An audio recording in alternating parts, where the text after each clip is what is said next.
I don't know who can be satisfied. I know I'm not. I don't think our players are. I think the only way you can be satisfied is if you haven't lost a game after a season. And then you know that you've done it. You haven't lost a single game. Until that happens, if it ever happens, I won't be satisfied. If that happens, obviously, we'd be in the Rose Bowl, and that's what I think our team, our coaches, our fans would all love to see. Is coaching a good life? I mean, you've told me you have to go undefeated to really be satisfied. Rarely do teams go undefeated. Is coaching a good profession to be in? I think that, you know, the pressures to win and what the pressures we put on ourselves to win, and you're right, I will never be happy unless we're undefeated, totally happy. But it is a good life because you measure it in other ways. You don't measure it on the wins and losses.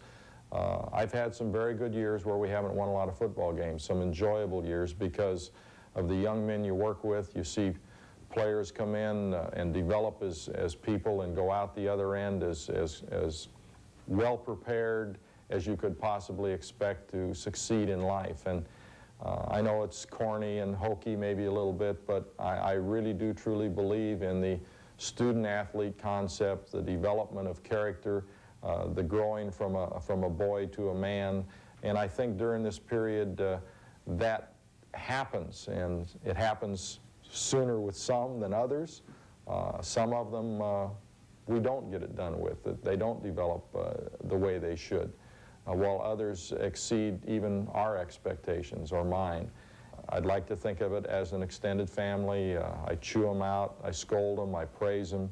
I see them develop and change, not only on the football field, but off the football field, in the classroom, and with their character and personality. So that is the part that is enjoyable about coaching.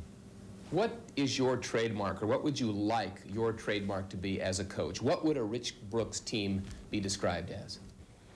Oh, I don't know. I'd like to think that we will always compete, and that can take a lot of different verbs to explain, toughness, aggressiveness, whatever, but compete, and that we will be a clean, honest program.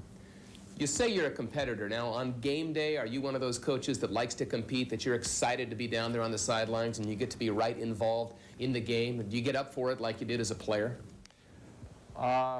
Probably one of the biggest changes I made in my life is that I have changed how I am on game day. I, as a player, as an assistant coach, and as a head coach early in my career here, in fact, not too long ago in my career here, would get physically ill every game that I ever played or coached in.